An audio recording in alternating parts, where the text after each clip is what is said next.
تو یہ فقہا کا کام ہوتا ہے, علماء کا کام ہوتا ہے کہ وہ بتائیں کون سا ہیلہ جائز ہے اور کون سا ناجائز ہے. اسی طرح یہ حلالے کا جو ہیلہ ہے اس کو بھی علی الاطلاق حرام کہتے ہیں, حالانکہ یہ بھی غلط ہے.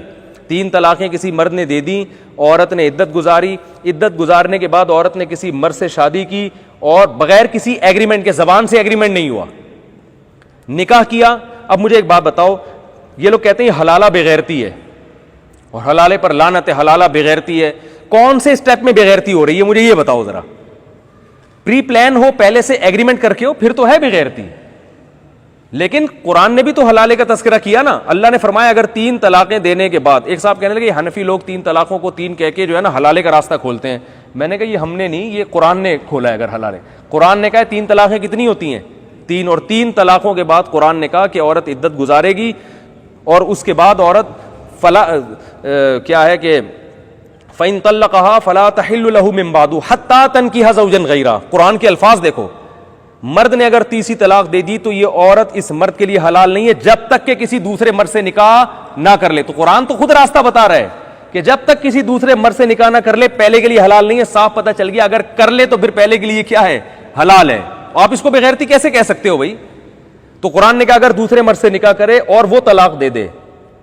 اب قرآن نے تو یہ نہیں کہا کہ اسی سیکنڈ میں طلاق دے دے, 1 دن بعد دے دے, 6 مہینے بعد دے دے. حدیث سے پتہ چلتا ہے ہم بستری کے بعد دے.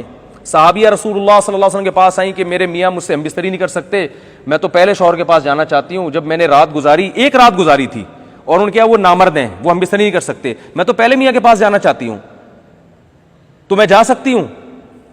مطلب ان صحابیہ کو اعتراض ہی یہ ہوا تھا کہ بھائی قرآن نے بیان کیا ہے کہ دوسرے مرد سے نکاح کیے بغیر آپ پہلے کے پاس نہیں جا سکتی. تو صحابیہ آئیں, انہوں نے عرض کیا یا رسول اللہ دوسرے مرد سے نکاح تو ہو گیا ہے لیکن کنفیوژن یہ ہے کہ ہم بستری نہیں ہو پا رہی, تو کیا میں پہلے کے پاس جا سکتی ہوں؟ آپ نے یہ تو نہیں فرمایا, تو بڑی بغیرتی ہے, پہلے کے پاس جا رہی ہو ہیں, یہ تو حلالہ کر رہی ہو. اس کا مطلب تم کیا کر رہی ہو, حلالہ کر رہی ہو. کچھ بھی نہیں, کوئی تنبیہ نہیں کی. فرمایا نہیں جا سکتی جب تک کہ وہ ہم بستری نہ کر لے.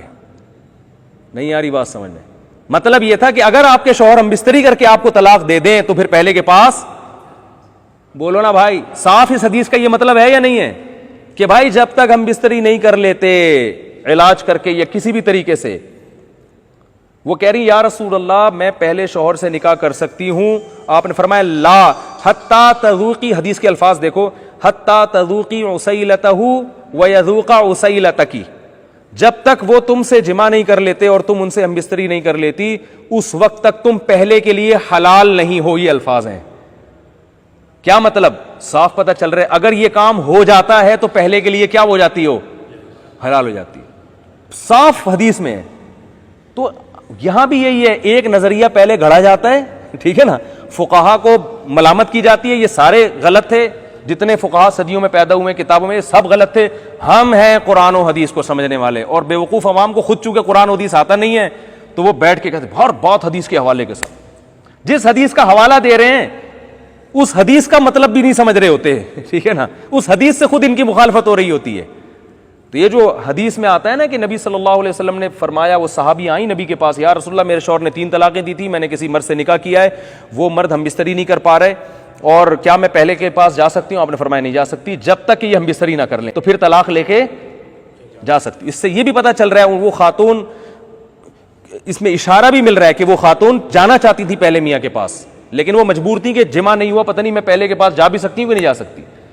تو اور وہ حدیث میں جو لعنت آئی ہے کہ لعن اللہ المحلل والمحلل له, اس کا مطلب صاف, جب دونوں طرح کے دلائل کو جمع کریں گے تو صاف پتہ چلتا ہے کہ ایک حلالہ حرام ہے اور ایک کیا ہے, جائز ہے. تو حرام اور حلال میں فرق کیا؟ ایگریمنٹ ہونے کا. پہلے سے ایگریمنٹ کیا کسی مرد سے کہ تم مجھ سے شادی کرو اور اس شرط کے ساتھ کہ تم نے مجھے لازمی چھوڑنا ہے, تو یہ ایگریمنٹ حرام ہے.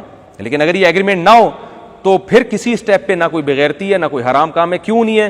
اس لیے کہ جب پہلے مرد نے 3 طلاقیں دے دی, اس عورت نے اس کی عدت پوری کر لی, تو اس عورت کا اس مرد سے کوئی تعلق نہیں ہے. یہ پتہ ہے کیا کہتے ہیں, ایک آدمی کی بیوی کو دوسرے کے گھر سے گھما کے لایا جا رہا ہے, اس کی بیوی ہے ہی نہیں, وہ ہے بھائی, اس کی بیوی ہے ہی نہیں. اب جب عدت پوری ہو گئی اس عورت کا اس سے کوئی رشتہ نہیں ہے. اس مرد کے علاوہ دنیا میں کسی بھی مسلمان مرد سے شادی کرتی ہے, غیرت کے خلاف ہوگا یہ کام؟ بولو بھائی. کر لی اس نے شادی. اب شادی کرنے کے بعد شریعت میں طلاق کا مطالبہ پسندیدہ کام نہیں ہے, لیکن اگر کوئی ریزن ہو تو طلاق کا مطالبہ جائز ہے. اگلے دن بھی جائز ہے, 20 سال کے بعد بھی جائز ہے. مطالبہ مرد پہ طلاق واجب نہیں ہے, لیکن عورت کے پاس معقول ریزن ہو تو وہ طلاق کا مطالبہ کر سکتی ہے. بخاری کی حدیث ہے, جمیلہ بنت ثابت نبی کے پاس آئیں, یا رسول اللہ میرا نکاح ہو گیا, مجھے شوہر شکل کے لحاظ سے بالکل بھی پسند نہیں ہے, میں طلاق کا مطالبہ کرتی ہوں. آپ نے یہ فرمایا ایک رات گزری ہے طلاق کا مطالبہ؟ بھائی ایک رات گزری ہے لیکن مجھے نہیں سمجھ میں آ رہے وہ. آپ نے ان کے میاں کو بلایا, بھائی مہر لے کے طلاق دے دو. اگر وہ راضی نہ ہوتے میاں تو آپ کہتے بھائی میں ایک مشورہ دے رہا ہوں لیکن یہ نہیں مان رہے, اب تمہیں گزارا کرنا ہے.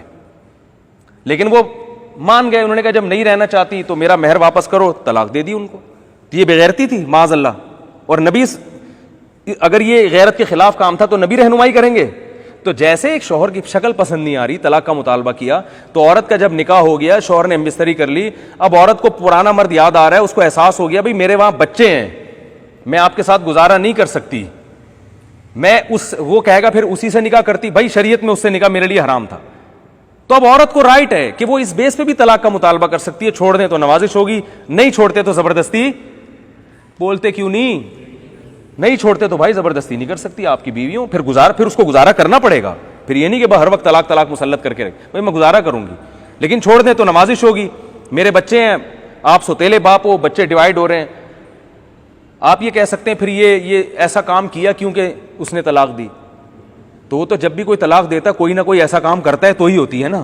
تو شریعت نے دوسرے مرد کو لایا اس لیے کہ اب اس کو کمپیئر کرنے میں آسانی ہوگی, بھائی یہ بھی ہے وہ بھی ہے, ٹھیک ہے نا. دیکھ لو جو گزارا نہیں کرنے والی ہوتی بھی کسی کے ساتھ نہیں گزارا کرتی, تو اس کو احساس ہو جائے گا کہ اب سوچ لو تمہیں نیا مرد مل گیا, زندگی گزارو اس کے ساتھ. لیکن اگر پھر بھی طلاق کا مطالبہ کر رہی ہے, اس کا مطلب غلطی کس کی تھی؟ عورت کی تھی. اس کو اب پرانا میاں اچھا لگ رہا ہے, اور اس بات کا بھی امکان ہے اب دوبارہ وہاں شادی کرے گی تو دوبارہ طلاق کی نوبت نہیں آئے گی. اس کو بھی غلطی کا احساس, اور وہ بھی شادی اگر دوبارہ کرتا ہے اس کا مطلب وہ بھی طلاق دے کے خوش, بولو نا بھائی, نہیں ہے وہ بھی خوش نہیں ہے. ورنہ اس پہ بھی پابندی نہیں ہے کہ وہ شادی کرے. وہ کہے بھائی تو وہاں سے طلاق لیتا ہے, مجھ سے تو پوچھ کے میں کروں گا, ابھی تجھ سے شادی نہیں کروں گا. اس کو بھی اختیار ہے. اب دیکھو دوبارہ سے میں یہ جو کہتے ہیں نا بغیرتی ہے, تو کون سے اسٹیپ سے بغیرتی ہے مجھے وہیں پکڑ لینا. مفتی صاحب یہاں سے بغیرتی شروع ہو رہی ہے. یہ جو ہمارے بعض اہل حدیث حضرت, سب نہیں, بعض اہل حدیث حضرت کہتے ہیں یہ حلالہ بغیرتی ہے. تو جہاں سے بغیرتی والا کام شروع ہو مجھے آپ نے وہیں قرآن و سنت کی روشنی میں وہیں پہ کیا کر لینا ہے, پکڑ لینا. مجھ سے یہاں سے بغیرتی شروع. تو 3 طلاق کے بعد عدت پوری ہوئی, ایک عورت کا اب اس مرد سے کوئی رشتہ نہیں ہے. اب وہ دنیا میں کسی بھی مرد سے نکاح کرے, بغیرتی ہے. تو وسیم بھائی سے کر لیا تو بغیرتی ہوگی, ستار سے کر لیا, وسیم سے کر لیا, بغیرتی نہیں ہے نا. یہاں تک مرد نے اپنے زوجہ سے ہمبستری کی, بغیرتی ہے, اس کی بیوی ہے بھائی وہ. عورت نے طلاق کا مطالبہ کیا اس بیس پہ کہ میرے پہلے شوہر سے بچے ہیں, اور عورت کو امید ہے کہ شاید وہ دوبارہ مجھ سے شادی کر لے گا, یہ بغیرتی ہے. شکل کی بیس پہ جب جائز ہے مطالبہ تو بچوں کی بیس پہ کیوں جائز نہیں ہے؟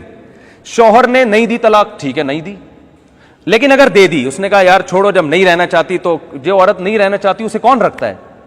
اس نے طلاق دے دی, اس کی عدت بھی پوری ہو گئی, بغیرتی ہے؟ بولو بھائی. جب عدت پوری ہوئی تو پھر یہ عورت ساری دنیا میں کسی سے بھی نکاح کرتی ہے تو بغیرتی ہے. تو جب باقی دنیا میں کسی مرد سے نکاح کرنا بغیرتی نہیں ہے, تو جس کے جو بچوں کا باپ ہے اس سے نکاح کرنا کہاں سے بغیرتی ہو گئی؟ بہت مشکل ہے بھائی. اس میں تو شاید تھوڑا سا بغیرتی کا عنصر ہے کہ تمہارے بچے رل جائیں گے, اتنے بچے ہیں تو اسی آدمی سے کر لو نا جس کے بچے ہیں. اس کو تو کسی اور سے نکاح کرنے میں تو شاید تھوڑا بہت اخلاقی لحاظ سے غلط ہو, اسی سے نکاح کرنے میں کہاں سے بغیرتی ہو گئی؟ بیس مضبوط ہے. اور اگر وہ نہیں کرنا چاہتی, وہ کہتی بھائی اس نے جو مجھے طلاق دی ہے میں تو نہیں رہ سکتی, میری تو جان چھوڑ گئی, موسٹ ویلکم, بہت اچھی بات ہے بھائی, بہت اچھا کام ہے. تو عورت کو اللہ نے اختیار دیا ہے بھائی, جہاں چاہے کرو, پرانے والے سے بھی کر سکتی ہو اور کسی نئے والے سے بھی, اور جو نیا دوسرا میاں ہے اسی کے ساتھ گزارا بھی کر سکتی ہو. تو اختیارات کس کے بڑھ رہے ہیں؟ عورت کے.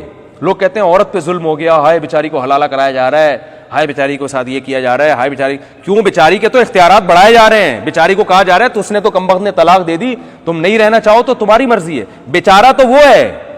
ہمارے اہل حدیث بھائی کیا کرتے ہیں انتہائی احترام کے ساتھ, 3 طلاقوں کو نافذ نہ کر کے مرد کو دوبارہ طلاق سے کھیلنے کا موقع دیتے ہیں. بات آ رہی ہے سمجھ میں؟ ٹھیک ہے. اسلام نے مرد کے اختیارات کیا کر دیے ہیں؟ ختم کر دیے ہیں. یہ نہیں ہو سکتا, اب نہیں تم نکاح کر سکتے. تو کس اسٹیپ پہ یہ بغیرتی اور غیرت کے لیبل آپ خود سے نہیں لگا سکتے, اس کے لیے آپ کو شریعت سے کوئی دلیل پیش کرنی پڑے گی. قرآن و سنت سے کوئی دلیل پیش کرنی پڑے گی. تو ہمارے ہاں علم بالکل بھی نہیں ہے, لیبل ہے قرآن و سنت کے, وہ چل رہے ہیں حدیث نمبر قرآن کی. غامدی صاحب جیسے پیش کرتے ہیں آیت نمبر, یہ غامدی صاحب نے سورہ اعراف کی آیت نمبر, یہ اس آیت میں 5 چیزوں کو حرام قرار دیا, 5 چیزیں ترجمہ تو کرو, وہ 5 چیزیں جو ہے نا, جو ترجمہ تو کم از کم بھائی کوئی سن لے. لوگ کہہ رہے ہیں یہ ہوتے ہیں دلائل. یہ کیا ہوتے ہیں دلائل؟ الاسم کا ترجمہ ہے حق تلفی. وہ یہ لوگ کیا کرتے ہیں, پوری بحث میں نا ایک چیز, ایک ڈنڈی مار رہے ہوتے ہیں. تو اس لیے جیسے وبا پھیلی ہے کہ نہیں پھیلی یہ کون بتائے گا؟ ڈاکٹر. تو اسی طرح قرآن و حدیث کے بھی ماہرین ہیں, وہ مجتہدین ہیں, وہ فقہاء ہیں. لوگ مجھے کہتے ہیں اپنے بابوں کا دفاع کرتا ہے. او بھائی میں ابو حنیفہ, امام شافعی, مالک, احمد بن حنبل جیسے مجتہدین کا دفاع کر رہا ہوں. وہ ساری امت کے بابے ہیں, ٹھیک ہے نا, پوری اور آپ بھی مانتے ہیں ان کو. ان کا دفاع کرنے والا, اپنے بابوں کا دفاع کرنے والا, اور جو آج 15ویں صدی میں پیدا ہونے والے شخص کا دفاع کر کے پورے مجتہدین کو غلط قرار دے رہا ہے, وہ شخصیت پرست نہیں ہے. غامدی کے فالوورز غامدی کا دفاع کریں گے, اور امام بخاری بھی غلط, ابو حنیفہ بھی غلط, امام شافعی بھی غلط, امام احمد بن حنبل بھی غلط, سارے محدثین غلط, غامدی صحیح. لیکن ہم جو ان سب کی دفاع کریں گے تو ہمیں کہیں گے یہ شخصیت پرست ہیں. شخصیت پرست وہ ہوتا ہے جو ایک بابے کو لے کے بیٹھ کے ہر چیز اسی کی ٹھیک کرنے میں لگا ہوا ہو, یا وہ ہوتا ہے جو پوری امت کو صحیح قرار دے رہا ہو. تو یہ جتنے لوگ ہمیں شخصیت پرست کہتے ہیں یہ خود شخصیت پرست ہوتے ہیں, سمجھ رہے ہیں؟ ان کا کوئی نہ کوئی بابا ہوتا ہے جس پہ بابے کا لیبل لگانے کے لیے تیار نہیں ہوتے. یہ ہوتا وہ ان کا بابا ہی ہے, کہ کسی کا بابا پروفیسر ہے, کسی کا بابا انجینئر ہے, کسی کا بابا کچھ اور ہے. وہ پوری امت ایک طرف ہوگی اور کہتے ہیں اس کے پاس دلیل ہے. اصل میں اس کے پاس دلیل اس لیے کہ آپ کو دلیل کا خود کو کخ پتہ نہیں ہے, ٹھیک ہے نا, اس لیے آپ کو لگ رہا ہے.